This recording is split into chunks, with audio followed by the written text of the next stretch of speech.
Quem somos? De onde viemos? As duas grandes questões. Quem somos nós? De onde viemos?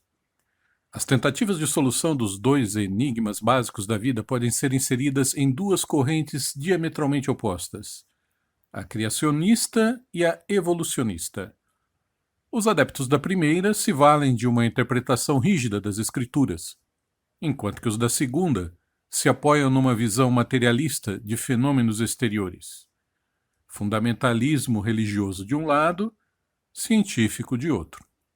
Desde o século passado, essas duas correntes vêm medindo forças várias vezes, num fluxo e refluxo de batalhas ganhas e perdidas, com traições e deserções, conquistas e capitulações.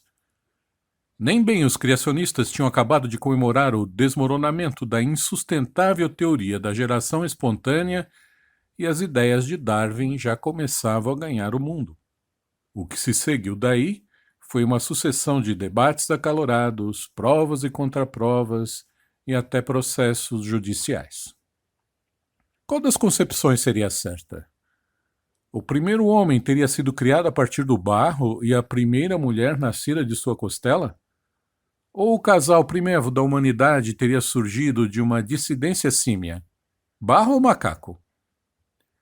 Existe algo comum a essas duas teorias aparentemente tão díspares entre si. Ambas são produtos exclusivos do intelecto humano, foram moldadas pelo raciocínio. Nenhuma delas é o resultado de uma busca espiritual. Pois num caso é apenas trabalho do raciocínio a interpretação literal de metáforas de cunho espiritual. O raciocínio não tem capacidade de suplantar o meramente terrenal em suas análises, já que ele próprio é um produto do cérebro material. Por isso, comprime tudo com que se depara em concepções por demais limitadas, torcidas, circunscritas ao âmbito do espaço e do tempo terrenos. Dessa torção padecem todos os ensinamentos espirituais transmitidos à humanidade no decorrer do tempo. Nada se conservou puro, nada foi compreendido em seu sentido mais profundo. O que sobrou após a passagem desse rolo compressor do crivo intelectivo nem de longe lembra os preceitos originais.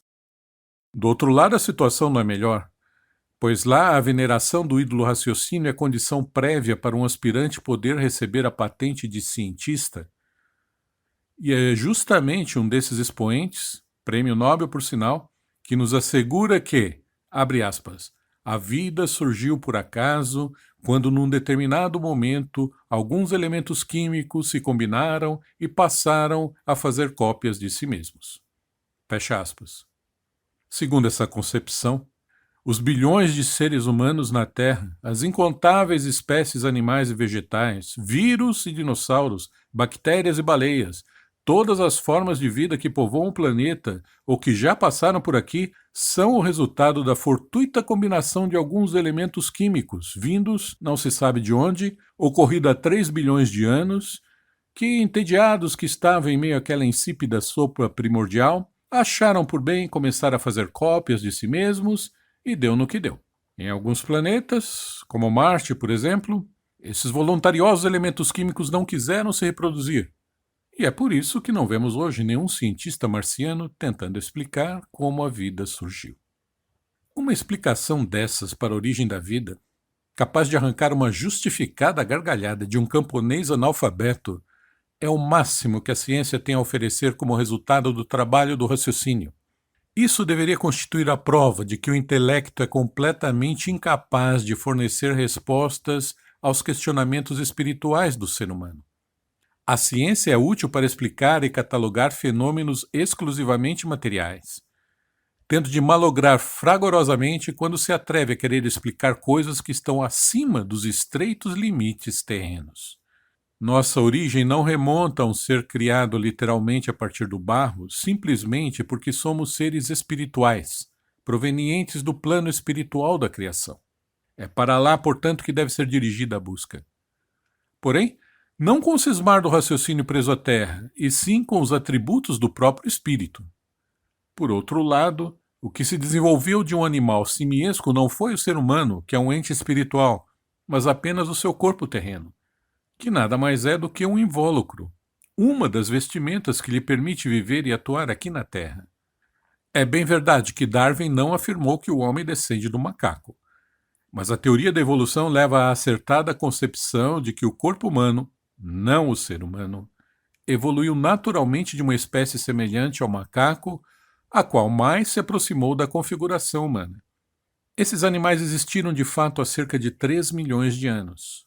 São os babais, descritos com riqueza de detalhes por Roseli Fonsas em seu livro Os Primeiros Seres Humanos. Essas simples indicações podem ser enriquecidas sobremaneira com esclarecimentos mais específicos. Mas para tanto é preciso libertar o espírito e a mente dos dogmas religiosos e científicos. Enquanto o indivíduo insistir em manietar-se voluntariamente com essas duas algemas, continuará se excluindo automaticamente de reconhecimentos mais elevados. Conheça as obras publicadas pela Ordem do Graal na Terra. Acesse bit.ly, li com y, /livros-ogt.